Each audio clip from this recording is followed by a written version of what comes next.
रहे हैं मकर संक्रांति कौन से दिन को मनाएं, 14 जनवरी को या 15 जनवरी को। तो मैं आपको निवेदन करना चाहूंगा, 14 जनवरी को मकर संक्रांति मनाने का कोई मतलब ही नहीं है, क्योंकि 15 तारीख को सुबह 8:45 सूर्य मकर राशि में है। इसलिए ज्योतिष के अनुसार अब के बाद संक्रांति 15 जनवरी को ही है। 8 बजे से सूर्य मकर के हो रहे हैं, इसलिए 15 तारीख को ही मकर संक्रांति मनाई जाएगी। और सबसे बड़ी बात यह है कि उसमें रवि योग भी लग रहा है, इसलिए मकर संक्रांति 15 तारीख को ही है। और ये आप सबको पता है कि मकर संक्रांति को भगवान सूर्य का पूजन होता है, भगवान सूर्य की पूजा होती है और भोर में स्नान किया जाता है। इसमें गुड़, तिल और बाजरे का दान किया जाता है। खिचड़ी बाजरा की बनाई जाती है, बांटी जाती है। मूंग की दाल की खिचड़ी बनाई जाती है, चावल डाल करके, और उसका भी वितरण होता है। गुड़ की बहुत बड़ी महिमा है इसमें वितरण करने की, दान करने की। और इसमें भगवान सूर्य की पूजा की बहुत बड़ी महिमा है इसमें। और इसमें अश्वदान की अपने आप में बहुत बड़ी महिमा है। अपनी मकर संक्रांति को बहुत पावन कीजिए, बहुत भी कीजिएगा। सुबह गंगा जल डाल करके बाल्टी में स्नान करें। यदि आपके आसपास कहीं कोई नदियां हैं, सरोवर है, तो वहां भी आप स्नान कर सकते हैं। इसमें भगवान सूर्य भगवान को स्तोत्र सुनाएं,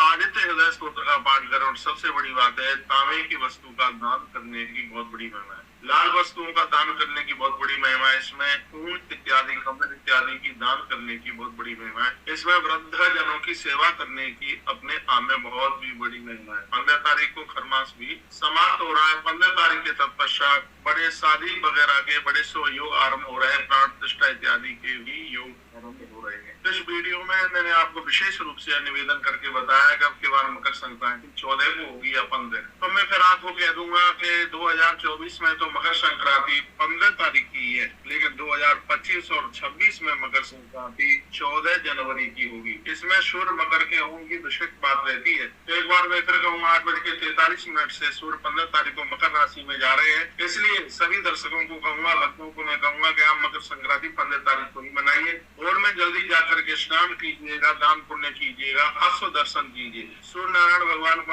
आदित्य हृदय स्तोत्र का पाठ सुनाइए, सूर्य स्तोत्र सुनाइए। इससे हमारे जीवन में आरोग्यता के ऊपर बहुत ज्यादा प्रभाव पड़ेगा। जो मकर संक्रांति को भोर में जल्दी स्नान करेंगे तो वो बिल्कुल रोग विहीन जीवन जिएंगे, रोग रहित जिंदगी जिएंगे। मकर संक्रांति को किया गया सत्कर्म वैसे भी अनंत गुना होता है, क्योंकि इस दिन सूर्य उत्तरायण के हो जाते हैं। पितामह भीष्म ने भी अपने प्राण त्यागने के लिए मकर संक्रांति सूर्य उत्तरायण के हो गए इस तिथि का इंतजार किया था, इस तिथि की प्रतीक्षा की थी। क्योंकि उत्तरायण जब सूर्य उत्तरायण के होते हैं तो किए गए सत्कर्म का फल भी अपने आप में बहुत ज्यादा अनंत होता है। बहुत बहुत धन्यवाद। और आगे मकर संक्रांति को क्या क्या करना है वो मैं विशेष रूप से मैं आपको निवेदन करना चाहूंगा। बस मैं थोड़ा सा इसमें ये कह दूं कि मेरी बहनें अपने साथ सरस्वती के चरण धो करके चरणोदक ले, उनके लिए वस्त्र है वो अपने पियर से मंगाएं। तो इसका बहुत ज्यादा प्रभाव उनके बच्चों के ऊपर होता है, बच्चों के स्वास्थ्य के लिए, दीर्घ के लिए, लंबी आयु के लिए, और उनके कारोबार व्यवसाय के लिए सास ससुर के चरण धो करके, उनका चरणोदक ले करके और अपने पियर से वस्त्र मंगा करके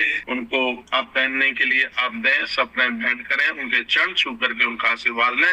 ये मकर संक्रांति आपको कहीं से कहीं पहुंचा देगी। भगवान सूर्य आपके ऊपर, सूर्य देव बहुत बड़ी कृपा करें। भगवान सूर्य देवता बुद्धि के देवता है, क्योंकि चंद्रमा जैसे मन के देवता है। वेद में मंत्र है, चंद्रमा मनसो जातक सो सूर्य, सूर्य बुद्धि के देवता है, चंद्रमा मन के देवता है। पूरी मकर संक्रांति भगवान सूर्य के ऊपर चलती है। सूर्य नारायण मकर के हो रहे हैं 15 जनवरी से, इसलिए अब के बाद मकर संक्रांति है 15 जनवरी को।